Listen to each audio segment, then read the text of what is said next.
Hey, how's it going? Hey, hey, good. How are you? Doing well, doing well. Thank you. Happy Sunday to you. I appreciate you doing this with me. Hey, no problem. Thank you for having me. Yeah. No problem. So, just so you know, I'm a boxing trainer from New Jersey, former amateur myself. Didn't do a ton of amateurs, but I moved on to coaching, and I just like to do stuff like this to, you know, have interesting people on, and just kind of spread the network, so people could know about you, and I know I've been following your amateur career for a little bit, so I said, why not just reach out and see if we could talk and just have casual talk about boxing and other stuff. Fully for it. Cool, cool. So tell me about your journey into boxing. So I know you're on the national team now, so I know that's a great thing. That's a big thing. So congrats on that. Thank you. So how did you get into boxing initially? Like, Yeah. So I mean, my dad was a boxer. My grandpa was a boxer. The first time I actually got in the ring, I was 4. The first time I fought, I was 8. Boxing has really been a crucial part of my entire life. Actually, the kind of story is that when my mom was pregnant with me, my dad held his hands up to her stomach and tried to get me to hit him through the womb. So the story is I've been boxing since the womb. But yeah, boxing's been a part of my life as long as I can remember.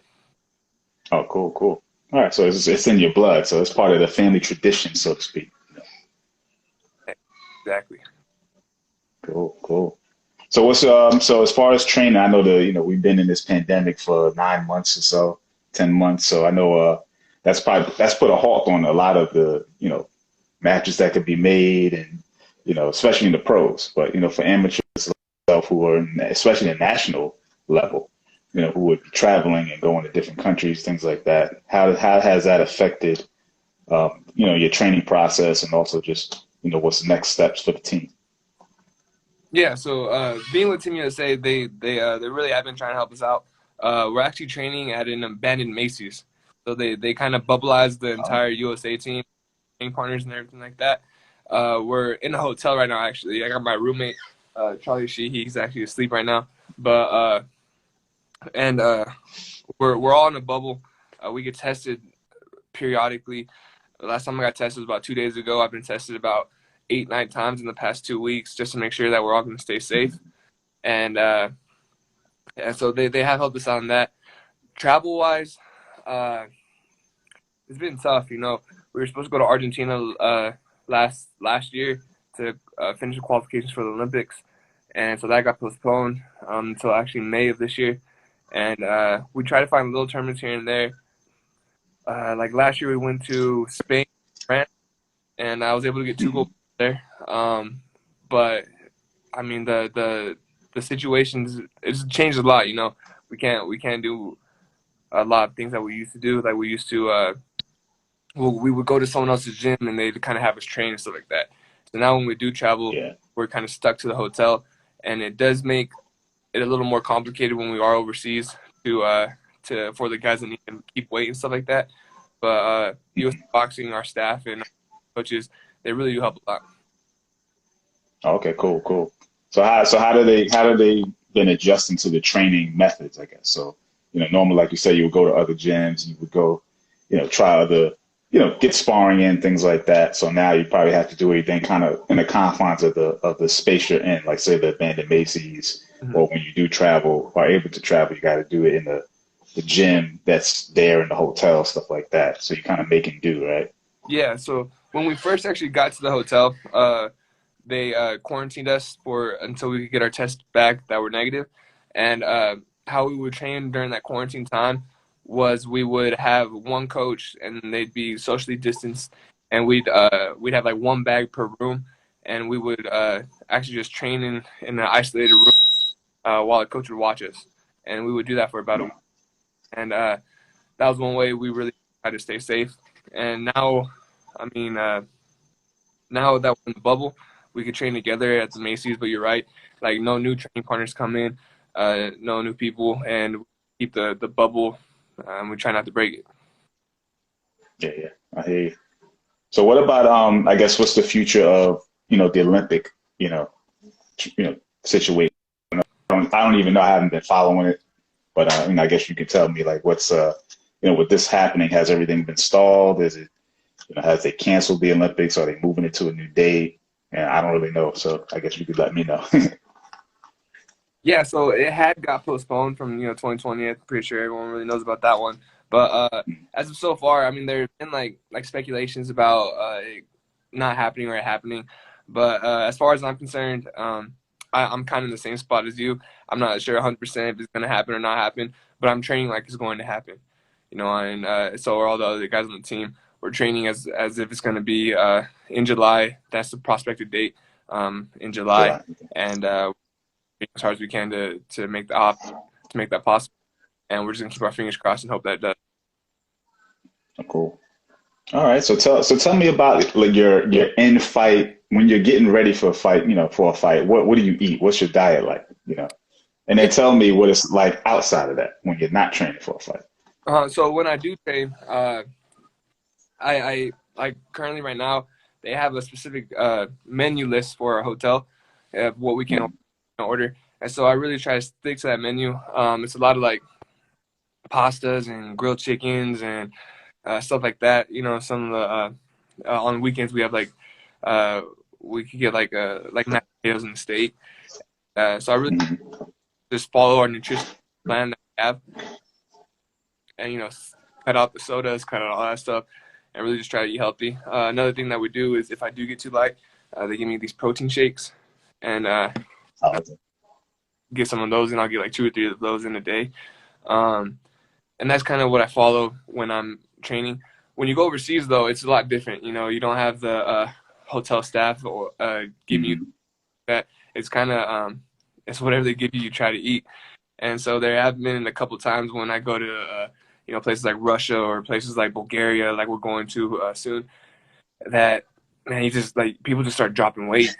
Because they don't want to eat it, right? Exactly. Some weird food that you don't really want to try, but you have to get something in you. As far as outside of training, I do I'll snack around. I am a super. I have that luxury. I'll go get burgers and stuff like that. But the one thing I do stay away from is I don't drink soda. I haven't drinking soda in a while. The only time I will allow myself a soda is after I win a tournament. I'll carry Coke, and that's like my Oh, celebration. okay, cool. A little celebration drink, yeah. And it's interesting. You said a lot of guys drop weight during it, which I'm 40, so dropping weight has not been a issue for me for a long time. It's gaining weight that's always been is a problem. So I guess for you, being a super heavyweight, you don't have to worry about it because as long as you're over 201, you're good to go. So what do you typically weigh? What do you like to weigh when you fight? So I try to walk around between 235, between 230 to 235, and I fight between 225 and 230 usually. So it has had some fluctuations throughout the years. I fought at 218 one time. I felt like I was a little too light. The average super heavyweight internationally is 6'5", 260, and so yeah, 218 a little too light for me. I try to go up to 240. I didn't really feel too comfortable about 240 either just yet. So 235, in between 225 and 235 is a really good sweet spot that I like. And depending on the size of the other guy, kind of dictates my weight for that fight too. Gotcha, gotcha. Yeah, yeah. I know the feeling. I was super heavyweight too, but I was small. Like, I think you're about 6'2", right? Somewhere. So I'm shorter. I'm about 5'11", but I fought at like 217. So those, like you said, those guys 6'5", 260. That was the norm for me. So it didn't work out too good. You gotta jump to hit him sometimes, right? Yeah, exactly, exactly. Yeah. So what's when you're fighting a guy that big, what is not you don't want to give nobody no secrets, don't give out the secrets, but what's usually your mentality when you're fighting? Like how do you overcome them? Because obviously you didn't get to be the number one guy in the nation without having some sort of strategy and success at doing that. So how do you get to them?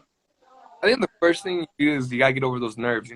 I I went to Junior Olympics when I was 15 one time, and I was up against this one big dude. Oh man, he looked real nervous, and those nerves kind of got to me, and so I lost that fight actually. And So going into these ones, I later beat that guy twice. But going into these fights, you look at these big guys, you look up to them, and you're like, when you go out to meet them and, touch gloves in the ring, and you have to go back to the corner and you have to just kind of get in your mind, like, man, screw it, I'm going to do this. I'm gonna perform to the best of my ability. I've trained as hard as I can, and I'm going to go out there and I'm going to try my best. And with that being said, I do think some of the bigger guys, the taller guys and stuff, a little lower. And so I do think I got him in speed a little bit. And so, working feints, foot movement, and just not letting them get that one big shot on you is something I really try to have. Oh, cool. Very cool. So, so tell me about, I know we're all fans of boxing too. So watching boxing, who do you watch in the pros right now? And even all time, who's been like one of your favorite fighters to watch? Yeah, so I mean, like one guy I like watching and I really like his style is Shakur Stevenson. I've had the luxury of being able to see him train, and he's an amazing fighter. His defense and everything's impeccable.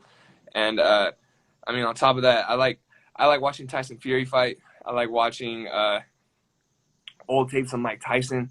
I like seeing the difference between some guy that's really tall and how he uses his feints and stuff like that, as opposed to the guy that tries to work his way in and move. I mean, and honestly, one of my favorite boxers is my dad. There's a couple old videotapes I see of my dad. He fought like USA versus Canada, and I thought that was Oh, amazing. When nice. I was like 7 years old, I see like old like an old, I don't know what's it called, not cassette, Oh, the old. VHS, the VHS. That tells you the age, right? I see one, and he put that in, and and I watched him, and I thought it was insane that he went to Canada, all the way to Canada, to be able to box against him. And he won. He beat Canada in their own country, and I mean, it kind of it fueled my drive love for boxing, and so that's one guy I always look up to. Oh, cool, cool. Yeah. Shout out to Shakur. Actually, you mentioned his name. I'm from Jersey City, I'm right next to Newark. So I've actually seen him fight, in person. I never got a chance to meet him, but I think at the time he was only like maybe 17 or something like that. This Mhm. was years ago. Um, but yeah, I was in the gym at the time. So I think this was before he got to the national. So this was a while ago. So And yeah. I So real amazing fighter. yeah, very, very, yeah. Cool.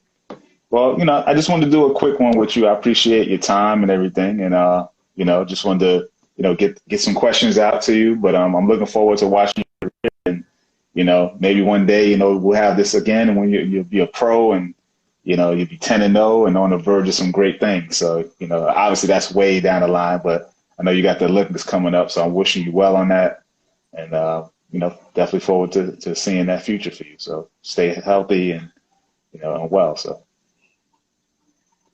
Oh, I appreciate you too. Yeah, I mean, everything that you're doing is really cool, and I really think it's a great experience for amateur boxers, and it's a great platform for everyone to show what they're trying to do.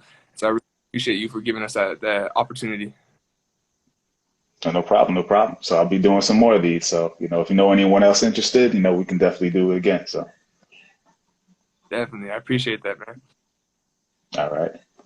All right. Like, Enjoy yeah. your day and I'll talk to you again. Are you? Oh, real quick. Who do you got for the Super Yeah. Bowl? Oh, I gotta go with Tom Brady on this one. I gotta go Okay.